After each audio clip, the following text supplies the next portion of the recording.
São de pré-executividade. Olha, gente, ele que fez a pergunta parece comigo. O que é exceção de pré-executividade? Exceção de pré-executividade é um meio alternativo de defesa do contribuinte na execução fiscal.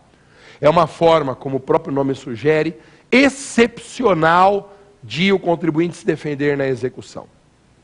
Por que essa forma excepcional existe?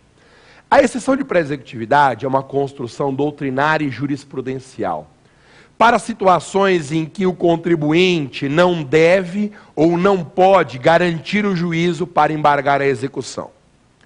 Veja só, essa exigência da lei de execuções fiscais, de que os embargos só poderão ser opostos com a garantia do juízo, é uma exigência que traz alguns problemas práticos. É uma exigência que faz sentido, porque quando o processo chega na fase da execução fiscal, contra o contribuinte já concorrem duas presunções de legitimidade. A presunção de legitimidade do lançamento e a presunção de legitimidade da CDA, Certidão da Dívida Ativa. Essas duas presunções de legitimidade estão contra o contribuinte no momento da execução. Então, faz sentido como um sinal de demonstração de boa-fé o contribuinte realizar o depósito para que possa embargar e se defender na execução. Mas, às vezes, o contribuinte não pode garantir o juízo. Não pode garantir o juízo porque ele não tem patrimônio suficiente para isso, por exemplo. Eu já vi um caso assim, ninguém me contou.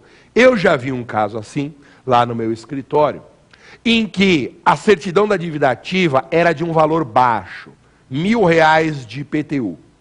E por um erro de digitação do servidor público, ao invés de 1.000, saiu o valor de R$1 milhão.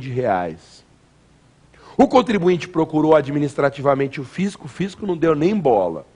E aí foi para o judiciário, execução fiscal. Se o meu cliente tivesse juntado o patrimônio dele, do bairro inteiro e de todos os familiares dele pelas próximas 20 gerações, o meu cliente, que era um lascado, não ia conseguir garantir o juízo no valor de R$1 milhão, porque o patrimônio dele não chegaria nem a R$30 mil. Veja que situação injusta. Só para chegar ao juiz e comunicar um erro grosseiro na digitação do valor da CDA, ele precisaria garantir o juízo, o que seria impossível. Daí nasceu a exceção de pré-executividade. A exceção de pré-executividade é um meio de defesa na execução que dispensa a garantia do juízo, mas também só pode em casos raros. Erro grosseiro da CDA, dívida prescrita, vício formal, algo que ataque a certidão da dívida ativa, ataque o título executivo de forma grave. Portanto, na execução fiscal, existem dois meios de defesa do contribuinte. O meio natural, que são os embargos, e o meio alternativo da exceção de pré-executividade. Olha, exceção de pré-executividade ou objeção de pré-executividade. Alguns autores preferem objeção, porque na verdade é uma objeção, porque suscita questões de ordem pública. E quando a questão discutida é uma questão de ordem pública, o nome é objeção, e não exceção, que seria mais para situações de interesse e ordem privada. Não é o caso, não é o caso. Tá? Mas o nome exceção já se consagrou na jurisprudência do STJ, o certo seria objeção de pré-executividade, mas considere exceção como sendo a mesma coisa. Gente, temos mais uma pergunta. Vamos lá, produção, última do dia, na tela. Professor Maza, qual a diferença entre a ação declaratória de inexistência de relação tributária e a ação anulatória de débito fiscal? Excelente pergunta, excelente pergunta. Essas são duas ações fundamentais para a defesa do contribuinte em juízo, a ação declaratória e a ação anulatória. A ação declaratória de inexistência de relação jurídico-tributária é uma ação de defesa do contribuinte quando a exigência é anterior ao lançamento ou ao auto de infração. Ou seja, O contribuinte propõe uma ação declaratória quando ainda não existe um ato concreto de cobrança. O fisco não realizou a exigência, mas ele ouviu falar que vai ter a exigência, ele leu no jornal que a partir do ano que vem o município vai inconstitucionalmente cobrar IPTU de imóveis de igreja, alguma coisa assim. Já há um ato concreto de cobrança? Não, mas eu estou me prevenindo contra uma exigência futura. A ação do contribuinte de prevenção contra a exigência futura é a ação declaratória de inexistência de relação jurídico-tributária. Como a ação declaratória é proposta antes de atos concretos de exigência, não há nem como fazer contagem de prazo. Por isso que a ação declaratória não tem prazo para ser proposta. Bastante diferente é a ação anulatória de débito fiscal. A ação anulatória é cabível após o lançamento ou o auto de infração.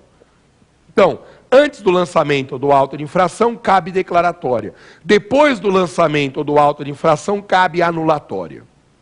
A ação anulatória promove a tentativa de extinção judicial do ato de lançamento ou do ato de autuação. Não sei se você lembra que no direito administrativo a anulação é uma das formas de extinção do ato administrativo. Bem, a ação anulatória tem esse objetivo, de realizar a anulação judicial do lançamento ou do auto de infração. Curioso que você saiba, a Lei 6.830 exige que a ação anulatória, para ser proposta, seja acompanhada do depósito prévio do valor exigido. Essa regra de necessidade de depósito prévio do valor exigido é considerada inconstitucional. Eu não posso forçar o contribuinte a realizar o depósito, porque isso viola o livre acesso ao judiciário.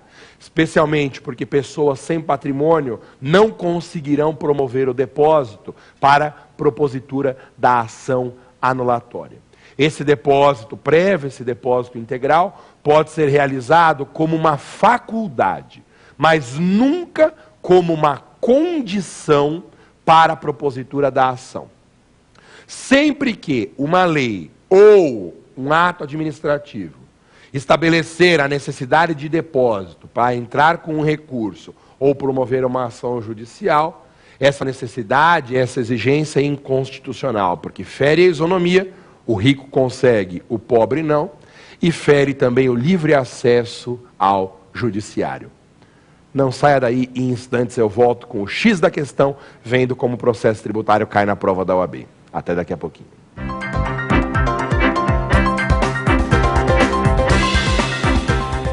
Chegamos ao último e mais importante bloco do programa de hoje, o X da questão.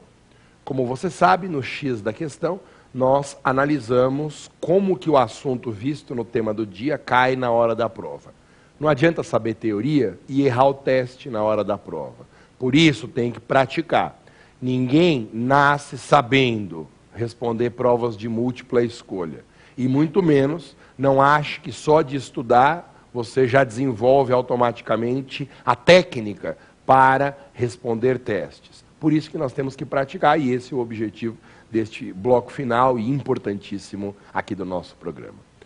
Hoje nós separamos duas questões do Exame Nacional da OAB sobre processo tributário.